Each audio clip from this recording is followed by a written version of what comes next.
তো জাকাতকে ট্যাক্স মনে করে আদায় করলে এটা অন্যায়। জাকাতকে যদি সম্পদের জরিমানা মনে করেন, অন্যায়।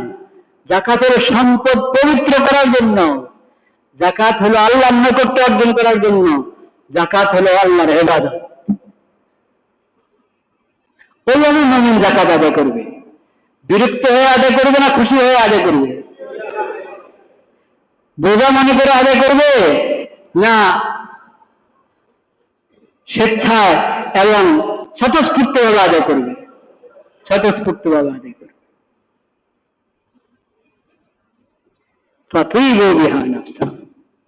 স্বতঃস্ফূর্ত ভাবে আদায় করবে। অর্থনীতিতে নীতি নিয়ে তো অনেক গবেষণা, মুসলিম অমুসলিম সবাই অর্থনীতি নিয়ে, অর্থনীতি ভালো হওয়ার জন্য, সুন্দর হওয়ার জন্য, দেশের অর্থনীতি ভালো হওয়ার জন্য অনেক গবেষণা। কিন্তু কোরআন কারীমের মধ্যে আল্লাহ রাব্বুল আলামিন যে নির্দেশনা দিয়েছেন, ওটাকে সকল গবেষণার মূল বানানো দরকার। ওইদিকে খুব একটা যত্ন দেখা যায় না। সূরাতুর রুম 30 নম্বর সূরার 39 নম্বর আয়াত। সূরা নম্বর কত? 30, আয়াত নম্বর 39। وما آتيتم من ربا ليربو في أموال الناس فلا يربو عند الله وما آتيتم من زكاة تريدون وجه الله فأولئك هم المضعفون। আল্লাহ তাআলা বলছেন, অর্থ দানের জন্য তোমরা সুদের রাস্তা অবলম্বন করো। সুদের দ্বারা তো বাড়ে না, সুদের দ্বারা বাড়ে না। আল্লাহর রাস্তা, আল্লাহকে খুশি করার জন্য যে যাকাত প্রদান করবে তোমরা, যাকাতের দ্বারা সম্পদ বাড়ে। যাকাতের দ্বারা সম্পদ কি বাড়ে, আর সুদের দ্বারা কি বাড়ে না, নষ্ট হয়, সম্পদের বরকত নষ্ট হয়। نستعينه ونستغفره ونؤمن به ونتوكل عليه ونعوذ بالله من شرور أنفسنا ومن سيئات أعمالنا من يهده الله فلا مضل له ومن يضلل فلا هادي له وأشهد أن لا إله إلا الله وحده لا شريك له وأشهد أن محمدا عبده ورسوله اللهم صل على سيدنا ومولانا محمد النبي الأمي وعلى آله وصحبه وسلم تسليما أما بعد فأعوذ بالله من الشيطان الرجيم بسم الله الرحمن الرحيم خذ من أموالهم صدقة تطهرهم وتزكيهم بها وصل عليهم إن صلاتك سكن لهم صدق الله مولانا العظيم وصدق رسوله النبي الكريم ونحن على ذلك من الشاهدين والشاكرين والحمد لله رب العالمين।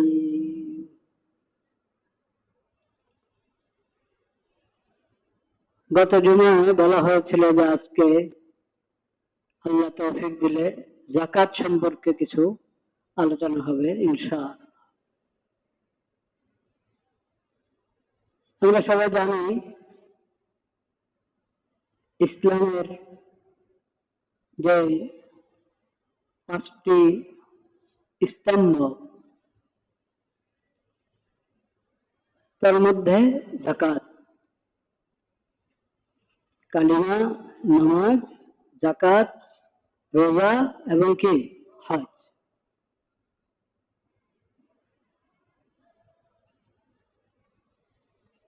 সালাত যেমন ঈমানের দলিল, ইসলামের প্রতীক, যাকাতও মুমিনের ব্যক্তির ঈমানের দলিল এবং ইসলামের প্রতীক। সালাত যেমন বিশেষ ইবাদত, যাকাতও এমন বিশেষ ইবাদত। সালাত যেমন ফরজ, যাকাতও ফরজ। সালাত প্রতিদিন 5 ওয়াক্ত ফরজ, আর যাকাত হলো বছরে একবার। যাকাত বর্ষ যখন শুরু হলো, মানে বিশেষ পরিমাণ যাকাতযোগ্য সম্পদ, এটাকে বলা হয় নিসাব। নিসাব বলতে বিশেষ একটা পরিমাণ, যে সম্পদের যে পরিমাণের উপর শরীয়ত যাকাত ফরজ করেছে ওটার নামে কি? নিসাব। ওই পরিমাণের নাম হলো নিসাব। নিসাব সর্বপ্রথম একজন ব্যক্তির কাছে যখন নিসাব পরিমাণ অর্থ জমা হলো, তখনই তার যাকাত বর্ষ শুরু হয়ে গেল, মানে বছরটা শুরু হলো আর কি। 1 বছর অতিক্রম হলে এখন যাকাত আদায় করবে।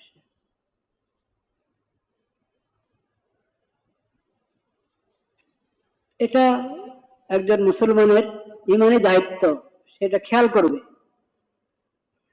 যাকাতযোগ্য সম্পদ ওই বিশেষ পরিমাণ যেটার উপর শরীয়ত যাকাত ফরজ করেছে তার কাছে কখন আসলো, তখন থেকে সে হিসাব রাখবে, এ আমার বছর শুরু হলো, বছর পুরো হলেই যাকাত।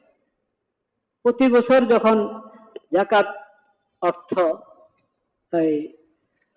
যাকাত বর্ষ পুরো হবে, তখন যাকাত যোগ্য যত সামান তার কাছে আছে, যত সম্পদ তার কাছে আছে, সব হিসাব বের করে ওটার আয় পার্সেন্ট যাকাত আদায় করবে। সংক্ষেপে সহজ কথা। এই যাকাত এটা প্রত্যেকের সম্পদের উপর আল্লাহর হক, অসহায় গরিব মিসকিনদের হক।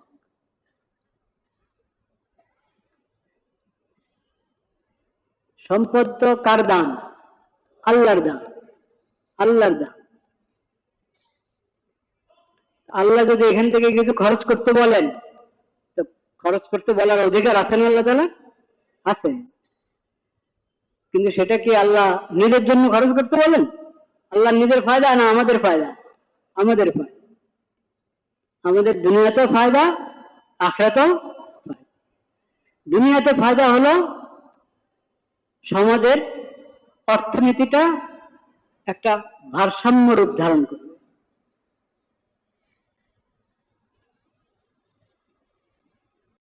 যেখানে আমার আকল যায় না, আমার বিচার বুদ্ধি কাজ করছে না, দেখি একরকম, কিন্তু আল্লাহ রাব্বুল আলামিন তার বাণী অবতীর্ণ করেছেন, তার ওহী অবতীর্ণ করেছেন নবীজি হযরত মুহাম্মদ মুস্তাফা সাল্লাল্লাহু আলাইহি ওয়াসাল্লামের উপর, যে সুদের দ্বারা বাড়ে না, যাকাতের দ্বারা কি করে? বাড়ে। অর্থনীতিতে নীতি নিয়ে তো অনেক গবেষণা, মুসলিম অমুসলিম সবাই অর্থনীতি নিয়ে, অর্থনীতি ভালো হওয়ার জন্য, সুন্দর হওয়ার জন্য, দেশের অর্থনীতি ভালো হওয়ার জন্য অনেক গবেষণা। কিন্তু কোরআন কারীমের মধ্যে আল্লাহ রাব্বুল আলামিন, কোরআন কারীমের মধ্যে আল্লাহ রাব্বুল আলামিন এই বিষয় যে নির্দেশনা দিয়েছেন, ওটাকে সকল গবেষণার মূল বানানো দরকার। ওইদিকে খুব একটা যত্ন দেখা যায় না। সূরাতুর রুম, সূরাতুর রুম 30 নম্বর সূরা।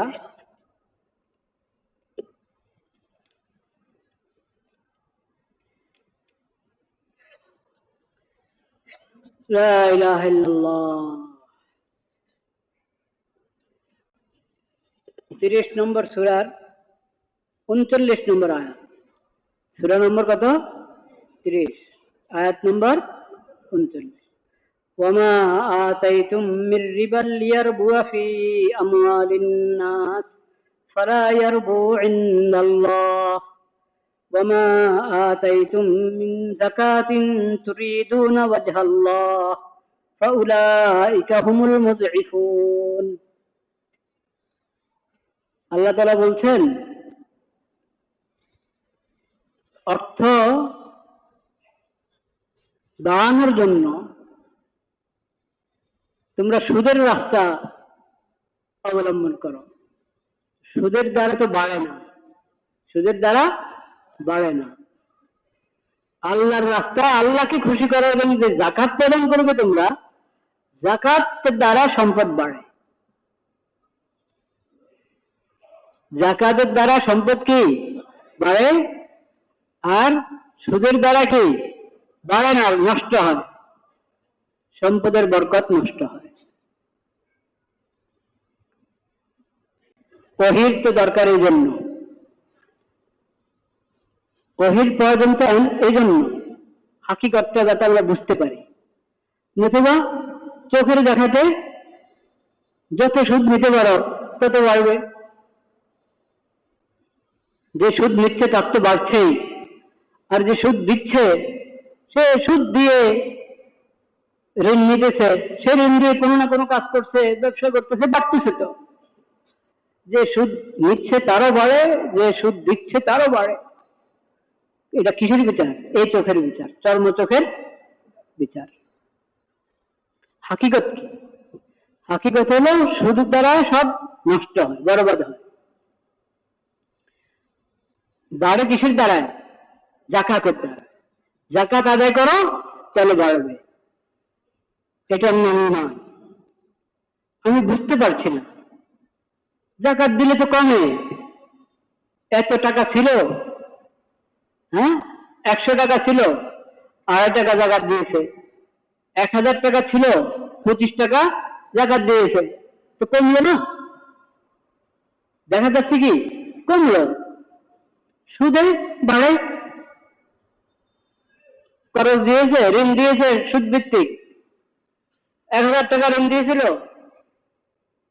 50 টাকা, 100 টাকা, 200 টাকা সুদ। সুদ তো যার মতো করে পাওয়ার সঙ্গে সে 1000 টাকা জায়গায়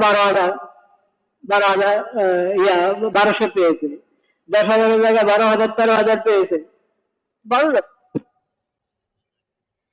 কিন্তু আল্লাহ রাব্বুল আলামিন বলছেন সুদের কারণে বাড়ে না, সুদের দ্বারা কি বাড়ে না, ফলা ইয়ারবু, এটা বাড়ে না। আল্লাহকে খুশি করার জন্য যাকাত দাও, ফাউলাইকা হুমুল মুযিফুন। যাকাত যে দিবে সে বাড়তে থাকবে, তার সম্পদ বাড়তে থাকবে।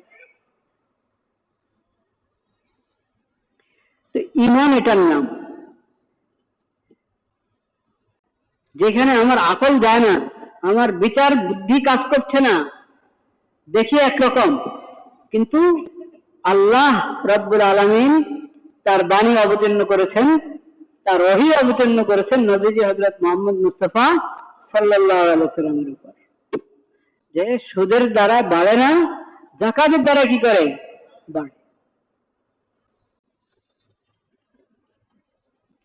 এটা বিশ্বাস করো, মনে প্রাণে বিশ্বাস করো, এটার উপর ঈমান আনো। এটা হলো গায়েবের উপর ঈমান আনা। মুমিনের পরিচয় কি? কোরআনের পরিচয় কি? যালিকাল কিতাবু লা রাইবা ফীহি হুদাল লিল মুত্তাকিন আল্লাযীনা ইউমিনুনা বিল গায়ব। অদৃশ্য, অজানা বিষয় আল্লাহ বলেছেন, আল্লাহর নবী জানিয়েছেন আল্লাহর পক্ষ থেকে, বাস এই কারণে ঈমান নিয়ে আসা। আমার চোখের বিচার আরেক রকম, আমার বিবেক বুদ্ধির বিচার আরেক রকম, ওইদিকে তাকাবো না। আল্লাহ যা বলেছেন, আল্লাহর নবী আল্লাহর পক্ষ থেকে যা আমাকে জানিয়েছেন, ওটা আমি বিশ্বাস করব, ওটা মানব, ওটার উপর ঈমান রাখবো। এটার নাম হলো ঈমান।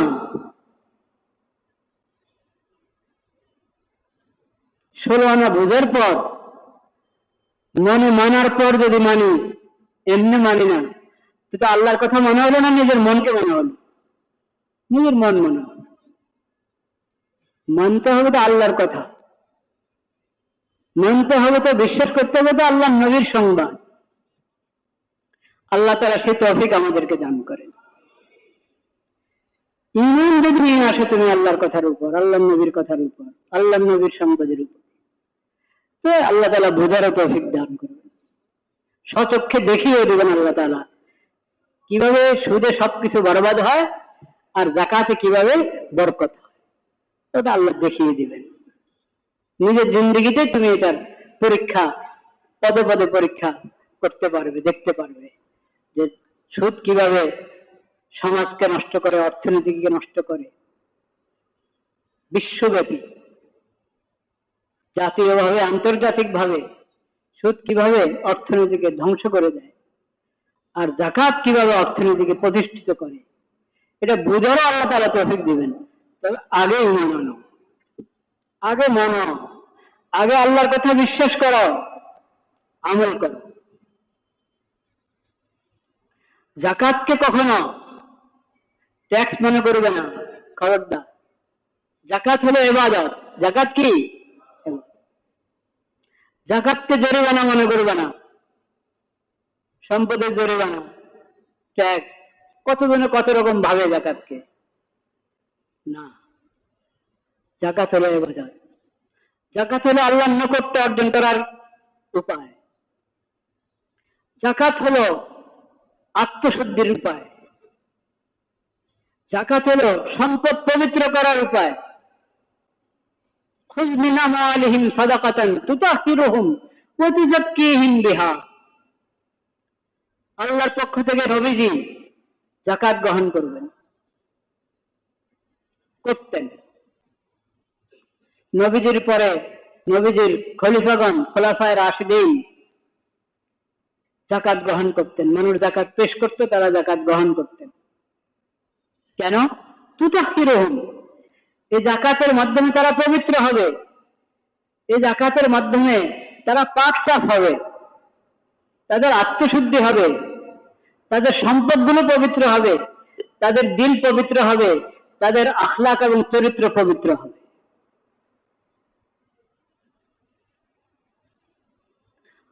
আল্লাহ রাসূলের দোয়া পাবে। রাসূল সাল্লাল্লাহু আলাইহি ওয়াসাল্লাম সর্বশেষ নবী, আখিরি নবী, বিশ্ব নবী, শ্রেষ্ঠ নবী হযরত মুহাম্মদ মুস্তাফা সাল্লাল্লাহু আলাইহি ওয়াসাল্লাম, তিনি ইন্তেকাল করেছেন, দুনিয়া থেকে গিয়েছেন, কিন্তু তার রেখে দেওয়া শরীয়ত কিয়ামত পর্যন্ত আছে, তার রেখে দেওয়া হেদায়েতের কিতাব কোরআন কারীম কিয়ামত পর্যন্ত আছে, তার সিরাত, তার হাদিস এবং সুন্নাত কিয়ামত পর্যন্ত আছে। এই সুন্নতের অনুসরণ, তার শরীয়তের আনুগত্য, এটা কিয়ামত পর্যন্ত চলতে থাকবে। সবার জন্য তিনি নবী, সবার জন্য তিনি রাসূল। তারপরে নতুন করে কোনো নবী আসবেন না, তারপর নতুন কোনো শরীয়ত হবে না, তারপর নতুন কোনো উম্মত হবে না। এই আখিরি নবী, সর্বশেষ নবীর উম্মত কিয়ামত পর্যন্ত চলতে থাকে। সবার জন্য এই শরীয়ত আছে। তবেই যে যাকাত আদায় করবে, যেই যাকাত আদায় করবে, সেই নবী করিম সাল্লাল্লাহু আলাইহি ওয়াসাল্লাম না থাকুক, তিনি নবী সাল্লাল্লাহু আলাইহি ওয়াসাল্লামের সুন্নাত জারি করে গিয়েছেন, তার জন্য দোয়া করা হবে। যাকাত যে আদায় করলো তার জন্য কি করা হবে? দোয়া করা হবে। এই দোয়া তার জন্য রহমতের কারণ হবে, এই দোয়া তার জন্য পবিত্রতার কারণ হবে। বলেন সুবহানাল্লাহ। ওয়াসাল্লি আলাইহিম ইন্না সালাতাকা সাকানুল লাহুম। এই দোয়ার দ্বারা সে প্রশান্তি, আত্মার প্রশান্তি, অন্তরের প্রশান্তি লাভ করবে। এই দোয়ার দ্বারা সে তার আমল, আখলাক, চিন্তা চেতনা সবকিছুর মধ্যে পবিত্রতা উপলব্ধি করবে। যাকাত এটা ইবাদত, আল্লাহর ইবাদত। যাকাত কুরবা, সূরা তাওবার মধ্যে পাওয়া যাবেন। আল্লাহ নৈকট্য অর্জনের बहुत बड़ा इबादत জাকাত। তাই জাকাতকে ট্যাক্স মনে করে আদায় করলে এটা অন্যায়। জাকাতকে যদি সম্পদের জরিমানা মনে করেন অন্যায়। জাকাত হলো সম্পদ পবিত্র করার জন্য, জাকাত হলো আল্লাহর নৈকট্য অর্জন করার জন্য, জাকাত হলো আল্লাহর ইবাদত। ওইভাবে মুমিন জাকাত আদায় করবে, বিরক্ত হয়ে আদায় করবে না খুশি হয়ে আদায় করবে? বোঝা মনে করে আদায় করবে না স্বেচ্ছায় এবং স্বতঃস্ফূর্ত ভাবে আদায় করবে? স্বতঃস্ফূর্ত ভাবে আদায় করবে।